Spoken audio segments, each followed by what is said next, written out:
After a near 5-month break, we were back racing this weekend, and very few can be left disappointed. Let's get started. And they are going to win! Pierre Gasly wins the Italian Grand Prix! 3 cars going wheel to wheel as Perez is caught by Charles Leclerc. There's 3 cars gone off. It's a DNF for MAX.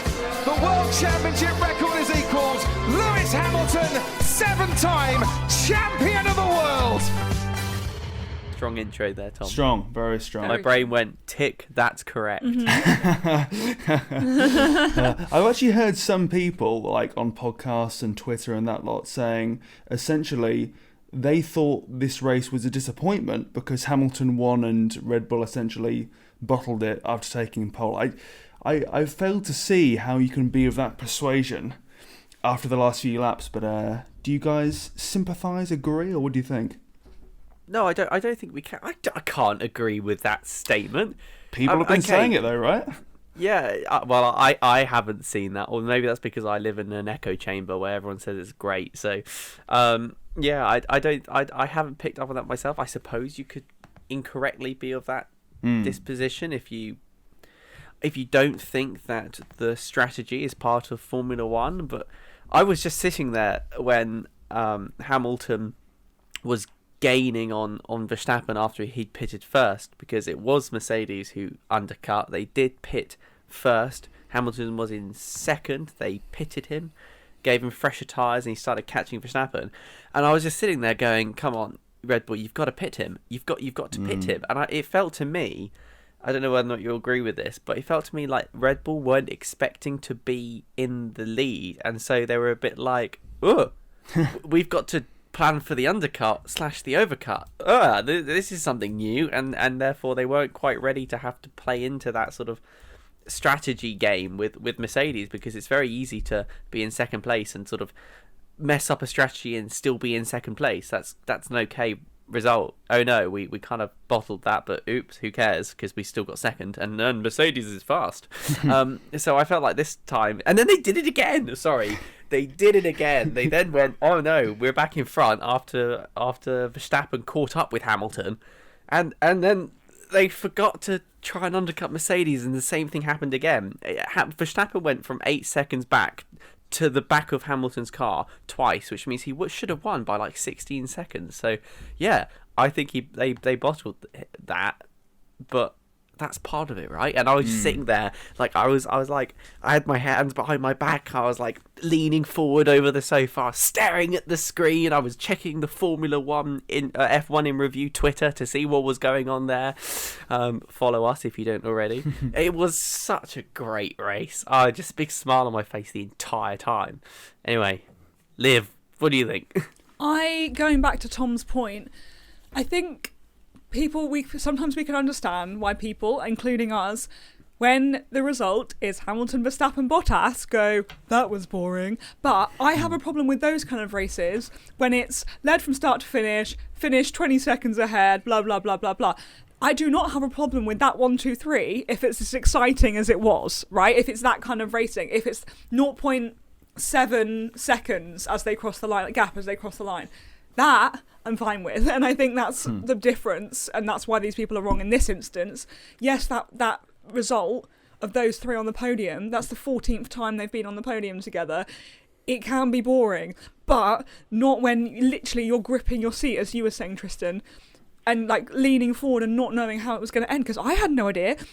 I was so excited, and me and my mum were, we were yelling at the TV. I didn't even know who I wanted to win, to be honest. I was just so excited to see close racing. And I actually thought, we'll move on to track limits. Well, I think we're going to speak about it more next week. But I was actually so, I felt a lot of respect for Verstappen when he gave the place back and everything. But they made it even more exciting, because I was thinking, oh my God, now what? Is he going to have time to make it back? And he's only got 1 more lap, and he's only got 2 more DRS zones. And that was just amazing. Like, that just made it so good, and they were just 2 drivers in an actually really, really interesting race full of individuals who had really exciting competitions between them and their competitors. So it was really good. I really enjoyed it. What a way to start.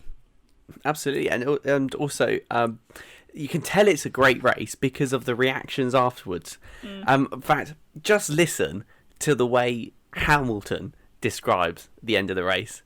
Oh, I'm so happy. I really, really am. Absolutely over the moon just to see the response from the team. Knowing how difficult today really was, it was so tough. For the first race, I was not expecting that we'd be in that position, be able to keep up with them in the first stint and stuff. So I was really grateful for it. You can tell that even he's sitting there going, "We didn't expect this. We didn't know this was going to happen. We didn't know it was going to be this close." Do you remember the British Grand Prix last year? And Hamilton crosses the line, and then they go, "Hamilton, you've won," and he was like, "Oh, sorry guys, I wasn't really concentrating." None of that. None of that. I'm just driving around in circles because I know I can win. It was pure wheel-to-wheel fighting. It was a little bit anticlimactic that it was a weird rule. It was just a rule that lost Verstappen the place. But maybe yes, that was another part of how they bottled it. Really, should Verstappen have given him back the place there? Should he have waited to later on after the straights? Well, Perhaps. Verstappen said, you guys have probably heard afterwards, Verstappen said on his radio afterwards, "Guys, you should have let me get the 5-second penalty and stay ahead." Personally, I don't feel he would have made 5 seconds gap ahead in that lap. Not when he's only half a second a lap faster. But you can see his way of thinking, because it's more it's possible, it's technically very unlikely, but technically it could happen, whereas Lewis could have an incident or something, whereas the way that they decided to do it made it a significant, more chance of losing, if that makes sense. But what's quite interesting, I saw this post on Twitter, that they obviously, he let him back, and then he only had pretty much like a lap to then repass him again.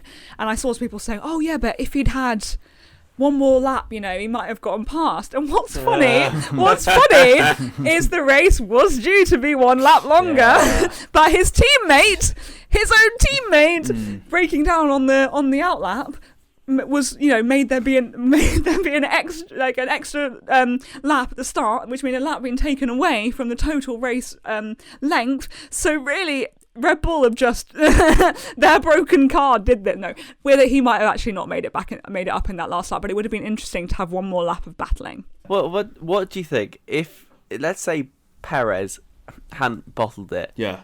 Do you think he would have got past? Oh, I want to say yes, to be fair, because I think it was quite clear going into the final lap that I believe he was only 0.4 seconds away from Hamilton. And yes, that was ebbing and flowing. And yes, Max was being quite clumsy through the last few laps. I think that was due to sort of more the emotion of it and the fact that he realised that, hey, he'd gotten pole and it wasn't meant to be. But give him an extra lap, there would have been a chance, I think. But maybe not a clear-cut chance, because as we saw, Hamilton, in my view, ultimately won that race because he not only expertly managed his tyres but also placed the car perfectly into every opportunity where Max could have got him after the long straights at the start-finish, for example. So I think he could have caught him, but would he have passed him? I think that's a different game altogether, if that makes sense. But it's such a shame, really, for Perez. Your first day out in a brand new car, as we saw, a car that is probably the quickest or second quickest. It's very close. It's clear to see that testing at Bahrain was somewhat true and very true in the fact that Red Bull have got a very strong car and that Mercedes are not going to win this very cleanly or easily as they have over the last few years, thank God. But yeah, Perez, his car just stopping. Once again, no fault of his own. We had this in the last race, I believe, when he's at Racing Point, his car just packed up. Thankfully, I read something somewhere, it said that he literally went for the classic, how about turning it on and off again to his engineers. And they said, yeah, we'll try that then, and it actually worked. So let that be a lesson to all those people out there who, think that tech has beat them. Just turn it off and have a go again. If it works on an F1 car, then it'll probably work somewhere else, right?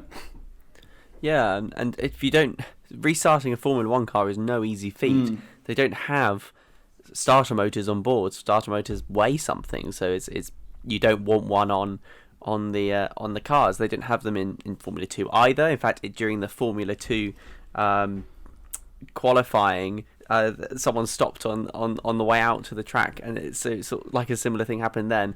Liv, do you know who it was? I don't. I was actually talking about in the feature race. Someone.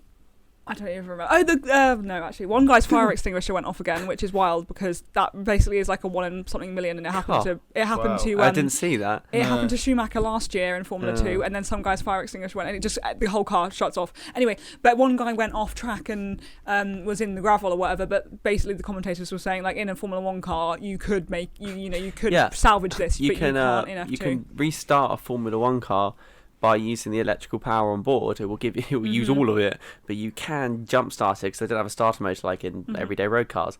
So yeah, when we watched Perez stop, he shooed away the engineers. Like, get off me! Don't touch the car. I've got this, and managed to get it started and start from the pit lane.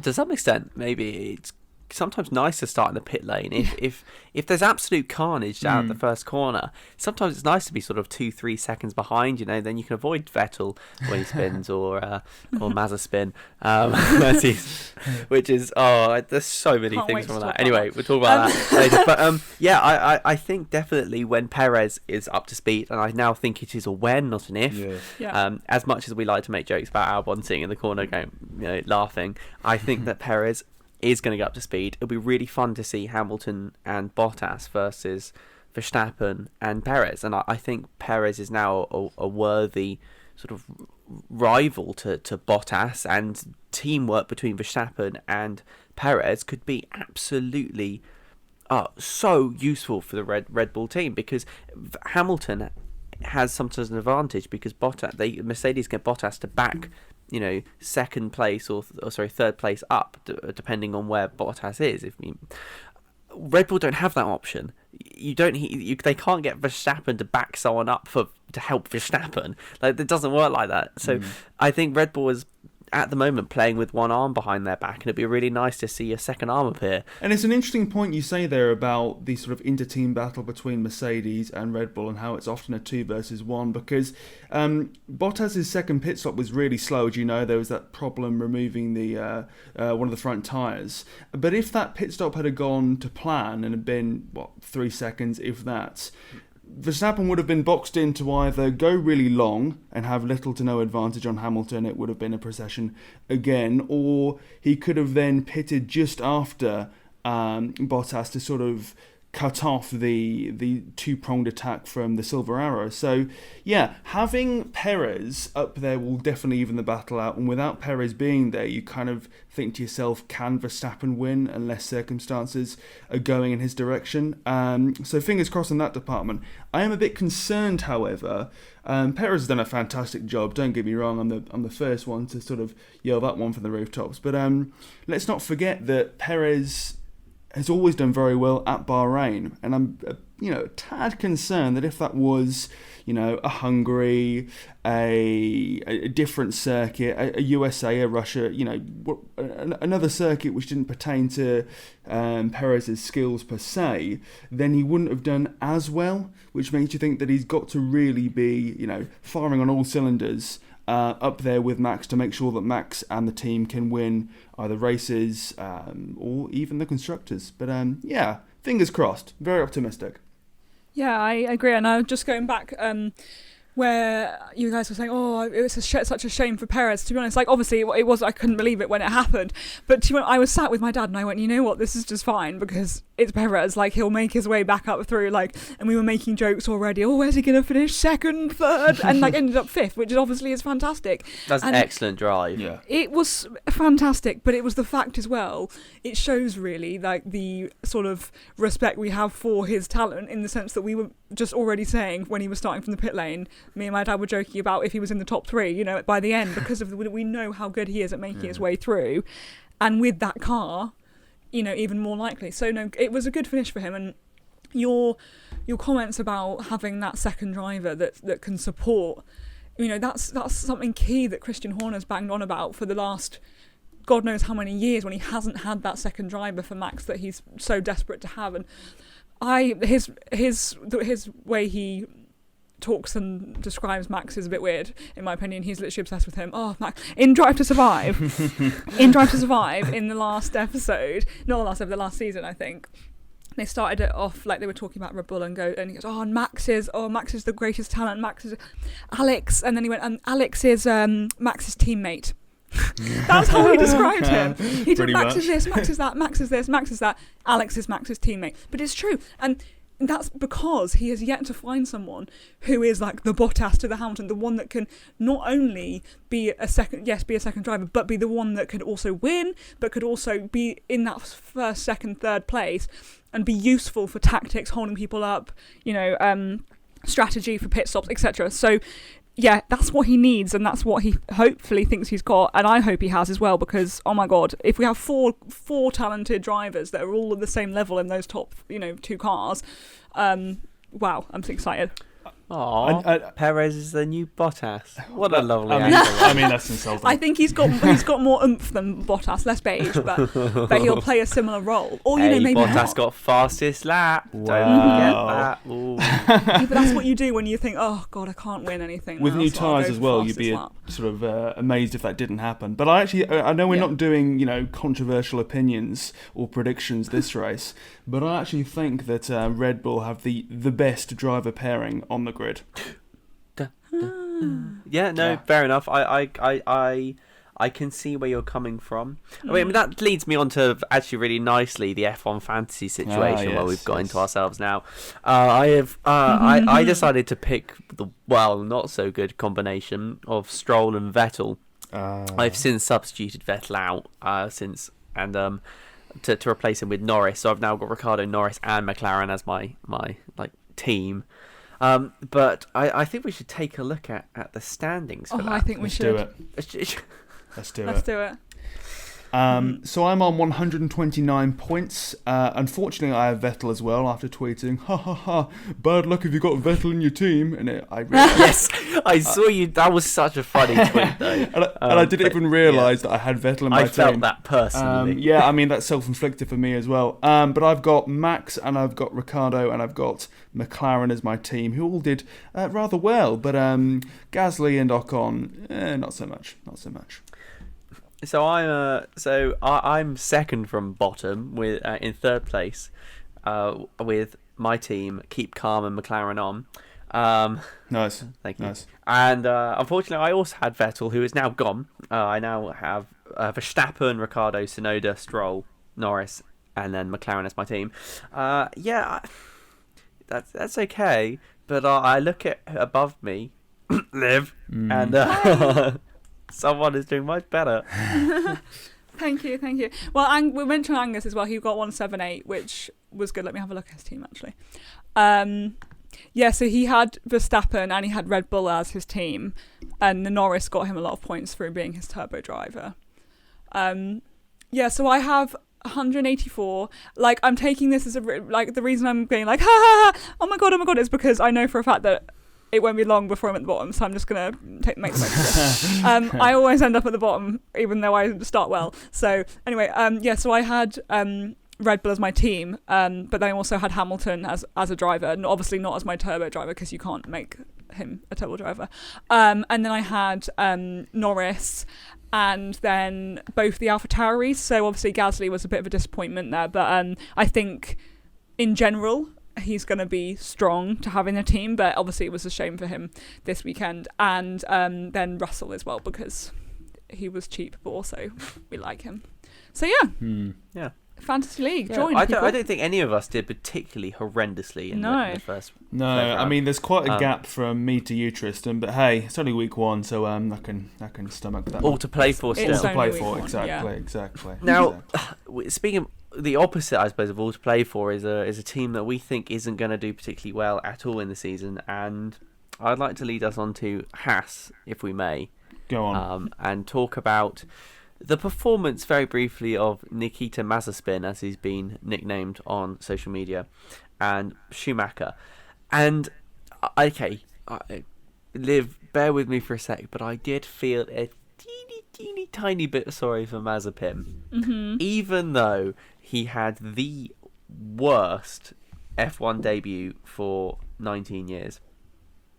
I felt like, yeah, he came off at turn 3, which isn't great if I'm honest, but it looks like the Haas is an absolute pig to drive this year. Schumacher also found it difficult, and I don't know. When I was listening to Mazepin talk back, it seemed like he was actually genuinely quite sad that he came off so early, and I was like, oh, poor Mazepin. But my favourite bit though was when the commentators were talking about the Mazepin coming off, and they went, in the background, a Haas car has come off. Let's all assume it's Mazepin till we find out otherwise. And I was just like, it's so true. But I don't think Haas are going to do well this year. I think they're showing us now that they're going to be at the back, which is a shame because I think this might be the last season we have Haas in the sport.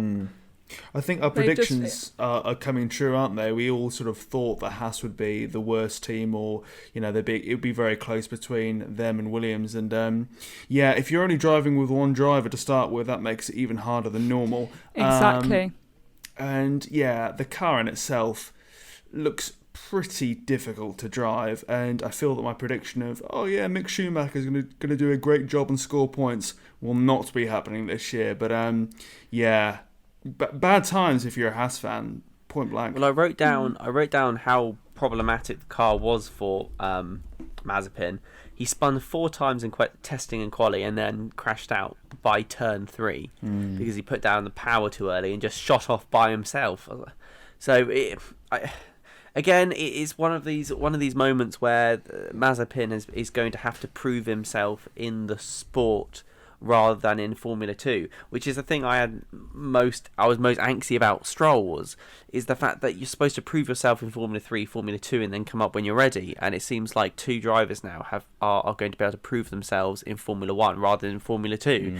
And Stroll is now quite a competent driver, but only because he's been able to prove himself in Formula 1. You're not supposed to be in Formula 1 until you're the pinnacle, and if you're not the pinnacle, get out of the car. Well, this is what's hilarious is when everything was going on with Mazepin earlier on in the after he got announced or whatever, he said, "Okay, this is all horrible, but I'm gonna let my racing do the talking," and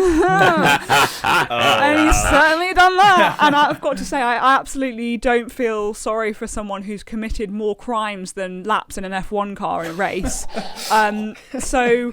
To be honest, it was hilarious. As soon as I knew that he was not severely injured, I laughed. And I think, not everyone, most people did. I've never known a sort of mutual hatred for a person quite so extensive.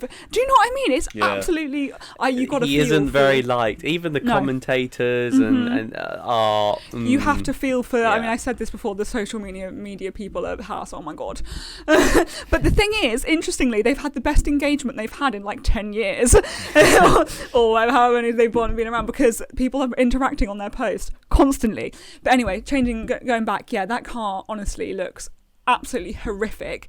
And Mick won F2. Yes, that doesn't make you immediately like a genius driver, but he won F2, and he struggled handling that car as well. But the fact that Nikita was spinning throughout every session, for me, it shows to me, yes, the car is shocking, but also he's a shocking driver, and I think a danger. Like I was kind of relieved that he wasn't in the mix anymore and not going anywhere near any of our precious drivers with his like Russian torpedo, whatever that car is. So anyway, I've had my rant, but basically it was hilarious. And they're going to do badly this year, which is such a shame. But you've just got to hope, and it will be the case because of his name.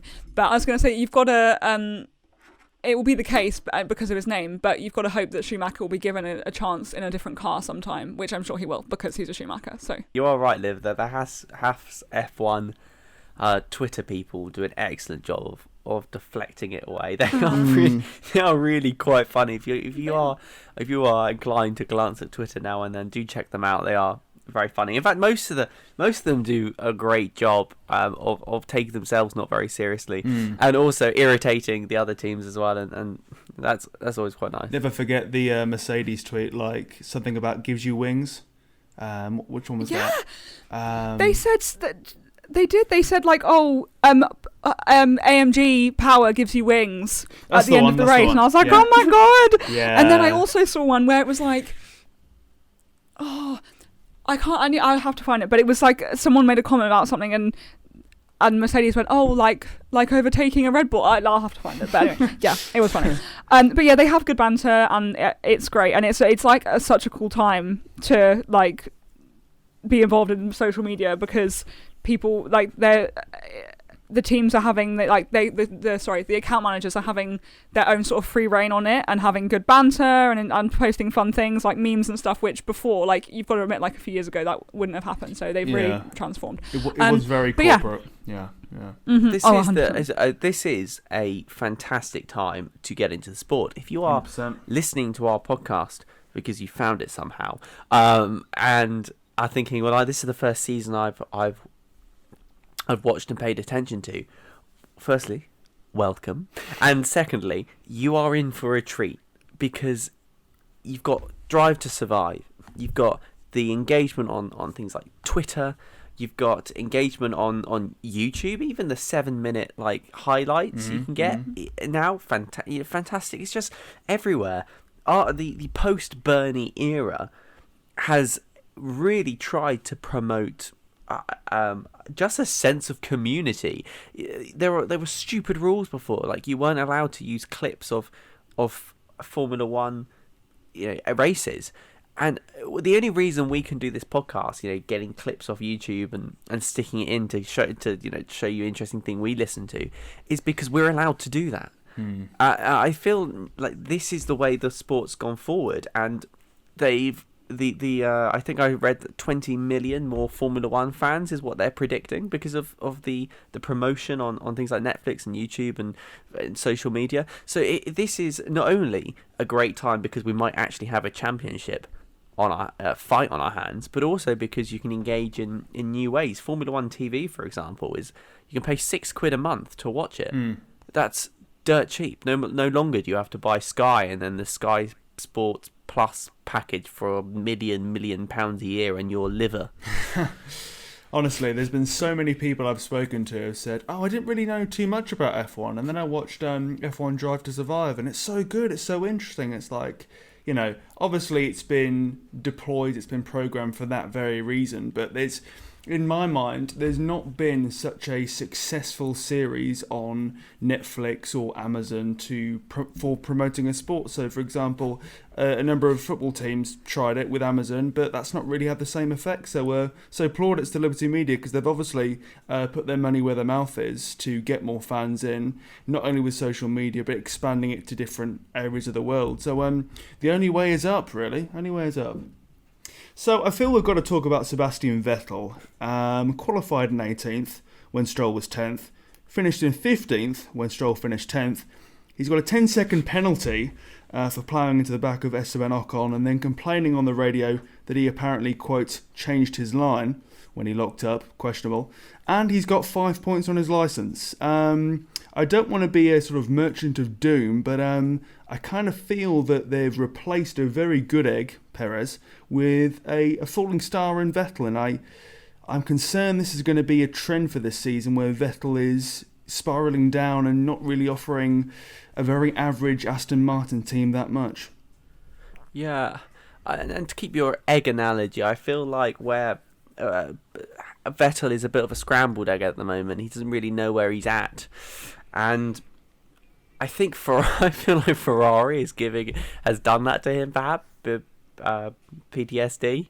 I expected more from him, but then again, we don't know how well he's adapted to the different feeling car, because the Ferrari was so down on power last year. Vettel might not be used to being able to actually accelerate quickly. It's really tricky, because I feel like Vettel is on his way out a little bit. I think it'd be. I was having a conversation earlier or yesterday with my father about this, and I said that I think it would be really nice if Hamilton and Vettel left at the same time. Obviously, they'd be at very different points in their career, but I feel like looking at Vettel's performance, he is kind of slow now. It might just be the one race. You know, I'm willing in 5 races time or 3 races time, if Vettel is absolutely championing the car and pushing himself, you know, to eat my words. But from what I saw on Sunday and on Saturday, he is a driver that is conscientious and polite and sort of a bit, you know, sort of slow. It just when he slammed into the back of Ocon, he said, he changed his line. He didn't change his line. He wasn't even turning in at that point. Ocon was getting to the end of the straight and was about to turn in. There was no line to change. It was bizarre.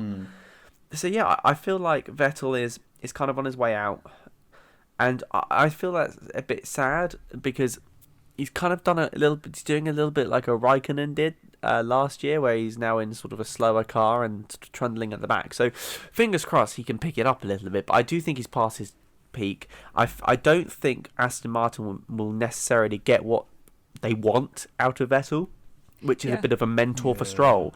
And if that's the only reason they wanted him, then, well, I feel like they're going to be a little disappointed. I think as well, off the back of last year and the success of Racing Point, Vettel and so many others had it in their heads that it would be better, the same this year or better, you know, with that car. Like, yeah, they've changed names, but people had this, oh my God, it's Sebastian Vettel, you know, 4-time world champion, joining a team that's on the up, you know, but changed its name, it's now a classic, you know, British racing grid. Oh, love, love, love. You know, it was only positives. And so I think the expectations were maybe set too high by fans, by Vettel himself, by the team. It's got to be said that the team themselves, like Lawrence Stroll and everyone were, we've got world champion with us, and you know we're going to be fighting for points, fighting for podiums this year. They kind of made their own doom by predicting that high a result, and I was one of them that, you know, I thought this is time for Vettel's like resurgence. I really did, because for me he's someone that deserves more and deserves that a good car to drive in, because I think that he's, you know, very, very important to the sport and I should remain a part, you know, a really key part, and should be noted, you know, in history with some really great drivers, because I think not only is he, you know, was a great driver, but he also fights for the, you know, good causes, and he, you know, he runs the drivers thingy thingy that George has joined. What's it called? The Grand Prix Drivers Association. That he's now got George Russell in, and he, you know, he fights for arguments about tracks. And he recently, I think I heard in the commentary that the plane flyover was now using a more environmentally friendly fuel source, because Seb complained to the FIA that they were flying over unnecessary planes that were releasing unnecessary, you know, oxidants into the world, etc., etc. So, you know, Seb is someone that deserves greatness, and he has had such a tough time since going to Ferrari, which was just no way that, you know, after that was his dream forever, that's the way it ended up, was devastating. But then because of that, us and him and so many others, you know, this we thought this was the time, and I think it was dumb to have that excitement, but, you know, everyone did. And so, yeah, I do think, unfortunately, I don't see him moving up to a higher team than this in the future. So it's either staying at Aston Martin for a while, for a number of seasons, and then trickling down, or he may have to leave soon, which is devastating, because he, as I said, he deserves more. Well, what do you think, Tom? Yeah. About Vettel, his performance, and whether or not he'll pick it up a little bit, and whether or not this was just a bit of an anomaly in his season? Everyone has bad days. Yeah, well, exactly. But he's been having 2 bad seasons, coming on 3 seasons now. But those could be put down to the car. I mean, yeah, you can put it down to the car, but Vettel was brought in because he was a 4-time world champion. He was brought in to take them forwards. And granted, he doesn't design the car or make the car, but I mean, when you're out-qualified by sort of a gap of 8 places to Lance Stroll, who, as we say, is only just coming up to being an adequate driver, finishing in 15th, making, you know, these silly mistakes again, like the ploughing into the back of Ocon. This is not the first time this has happened for Vettel over the last few years. It's becoming more and more common, and yes, he apologised to him afterwards and said that he was wrong to go and say what he did about changing lines, etc. But there's just mistake after mistake with him, and I don't feel like he's adding enough, if anything, to a team which is looking really average. I think if you compare him to Alonso, who's not been in a car for 4 or 5 years, if not more, yes, he DNF'd, but he did a sterling job, Alonso, and I feel, if you compare the two drivers, I was saying to friends that Alpine are essentially trying to run with a broken leg, i.e. Alonso's not going to be good enough. But I feel I should switch that analogy somewhat to Aston Martin, because Vettel's far more of a hindrance, I think, than a positive, especially compared to Perez, which, granted, it doesn't make it easy coming after a great driver like him, but he's spiralling downwards, and I think he'll leave the sport next year. Yeah, who knew that going into this, it wouldn't be Alonso that is the experienced, sort of OAP on the track, but actually perhaps Vettel. And Raikkonen's picked up this year as well. Exactly. Yeah. So it can't just be an age factor, can it? No. No, just to lighten it up, because that was quite depressing. Like the whole thing. I agree, but I really hope that we were wrong and it was just the one race, and he's going to have a good season. Just set on that, the three we mentioned, I saw quite a lot of posts over the weekend of Raikkonen and Alonso and Vettel, like, what year are we in? Things like that. Like, but it's true. Like, what are these old people doing on our grid? Schumacher, of course, as well. Like, obviously a different one, but the name. So thank you very much, dear listener, for listening to another episode of F1 in Review. There is no racing next week in terms of Formula 1, but we will return to talk more about the Bahrain Grand Prix. There was just so much to unpack, we thought, why not give it 2 episodes, considering we've got the time to do so. We're going to be unpacking the races of Tsunoda, Leclerc, and other drivers who did extremely well, and those who did not so well in comparison from what we were expecting of them and what their teams were perhaps expecting of them. The next race will be on the 17th of April. That will be in Imola, and we'll be using the next episode and the ones after that really to basically set the scene and to put forward our predictions, hopes, and maybe some fears of what's to come for the rest of the season. Until next time, thank you very much for listening. And actually, before we end, I was just thinking, this weekend is the start of the first round of Extreme E, which is Extreme E. Sorry, I should have said it. Extreme E. It's a brand new series. It's set up by Alejandro Agag, who is the same guy who set up Formula E 6 or 7 years ago now, and he has moved on to new ventures. Like, he's very ambitious, this man, and he set this up. It's essentially rallying in electric cars. They can't travel very far, unfortunately, so everything is about 20 minutes or shorter, but there's some nice little quick time stages and then races, and people who finish in the latter stages of a quali get like a second chance opportunity and stuff. So it's a really interesting series, and in addition they have a completely split grid of half male and half female drivers, so really, really exciting, and I definitely recommend it. It'll be on the BBC.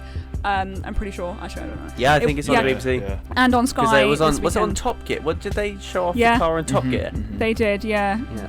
Freddie Flintoff drove it. So yeah, that Extreme E is this weekend. Definitely give that a watch. And then the following weekend, Formula E have a double header in Rome, which should be pretty exciting. So yeah, lots of motorsport until we're back in Imola. Yeah, with 3 weeks. 3 weeks of fun before we resume. Exactly. Yeah. Enjoy. Crossed. Yeah, fingers crossed we get some good action. And let us know on our social media what you think of Extreme E, because maybe we'll give it a mention in our next episode and see what we thought.